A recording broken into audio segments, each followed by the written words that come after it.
সকালবেলায় আমি চলে এলাম শর্মিষ্ঠা আপনাদের সামনে ছোট্ট একটি মিনি ব্লগ নিয়ে। সবাইকে জানাই আমার এই ছোট্ট ব্লগে স্বাগতম। সকালবেলায় দেখুন আমি চলে গেছিলাম আমার ছাদে। তো ছাদে গিয়ে কি সুন্দর পরিবেশ, হালকা দেখুন মেঘ করেছে, হালকা নীল আভা মেঘের, কত সুন্দর দেখতে লাগছে। তো সেটার পরই দেখুন আমার গাছেও কত আম হয়েছে। ছাদে তো হাত থেকেই আম পাড়া যায় আমার বাড়ির, দেখুন কত সুন্দর। তারপরেই চলে এলাম আমি পুজো করতে, ফুল তুলে নিয়ে দেখুন পুজো সেরে নিলাম। সেরে নেওয়ার পর চলে এলাম, এই যে সমস্ত কিছু পুজো দেখুন ঠাকুরের করেছি। আমার গাছের সমস্ত ফুল তুলে আমি পুজো করি। এই দেখুন সমস্ত ফুল তুলে নিয়েছি, নিয়ে পুজো সেরে নিচ্ছি। সেরে নেওয়ার পর এবার এই যে ঠাকুরের ভোগ দিয়ে দিয়েছি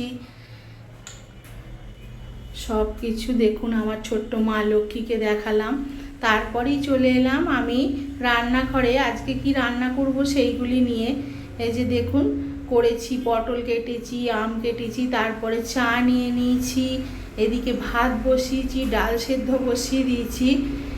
আজকে রান্নার জোগাড় করে নিয়েছি আপনাদের সামনে। এই যে দেখুন মাছ ভেজেছি, আমার বাড়ির এখানে পুকুর থেকে মাছ নেওয়া হয়েছিল, সেই মাছগুলি ভেজে নিচ্ছি, রান্না করবো যেহেতু। এই দেখুন আমার পোষ্যদেরও মাছ বার করে নিয়েছি, কিছুটা রান্নাও ছেড়ে নিয়েছি। এই যে দেখুন আজকে রান্না পটল ভাজা, ডাল, ভাত করেছি, কিছুটা রান্না হয়েছে। এই যে দেখুন সব কাজকর্ম গুছিয়ে সমস্ত কাজের দিদি কাজ করে দিয়ে গেছে, ঘর দোর মুছে দিয়ে গেছে। এই যে বাজার করে এনেছে, সেইগুলি বার করছি কি বাজার করেছে। দেখুন এনেছে ঝিঙে, ডাঁটা, বেগুন,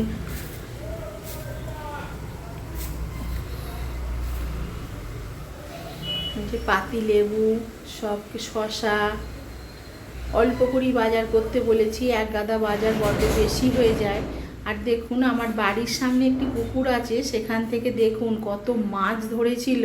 তো আমি সেখান থেকে আমার কর্তাকে বললাম যাও কিছুটা কিনে নিয়ে এসো। তো সেটি কিনে এনেছে, পুরো টাটকা মাছ। এবার বসেছি একটু কাটবো বলে, কিন্তু না বন্ধুরা কাটতে পারবো না। আমার মাছওয়ালা যাই মাছ দেয় তার কাছেই পাঠাবো মাছগুলি কাটবার জন্যে, না হলে আমার পক্ষে সম্ভব না। ও কেটে নিয়ে আসবে, বেশ কয়েকদিন আমার বাড়িতে মাছ হয়ে যাবে। তারপরে কি রান্না করেছি সেগুলো আপনাদের সামনে তুলে ধরলাম। এই যে দেখুন ভাত করেছি, তার সাথে করেছি পেঁপে দিয়ে মুগ ডাল, আর করেছি এই যে কুমড়োনি করেছি, একটু পেঁয়াজ নিয়েছি, লেবু, শসা, করলা ভাজা, পটল ভাজা। এটি হলো মাছের ওই টাটকা মাছটার তেল ভেজেছি।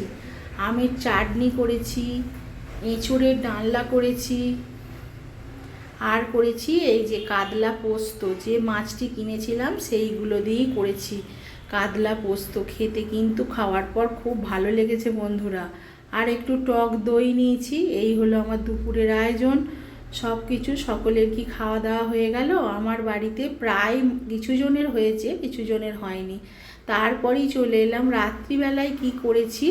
রোজই তো থাকে আমার হাতের তৈরি রুটি, আর নিয়েছি দেখুন রুটি করেছি, রুটির সাথে নিয়েছি ঘুগনি, বাড়িতে বানিয়েছিলাম, আর নিয়েছি 2 পিস কমলাভোগ মিষ্টি। এই হলো আমার রাত্রের আয়োজন। যদি আপনাদের আমার এই ছোট্ট মিনি ব্লগ ভালো লাগে অবশ্যই লাইক কমেন্ট করে আমার পাশে থাকবেন, পারলে সাবস্ক্রাইবও করবেন।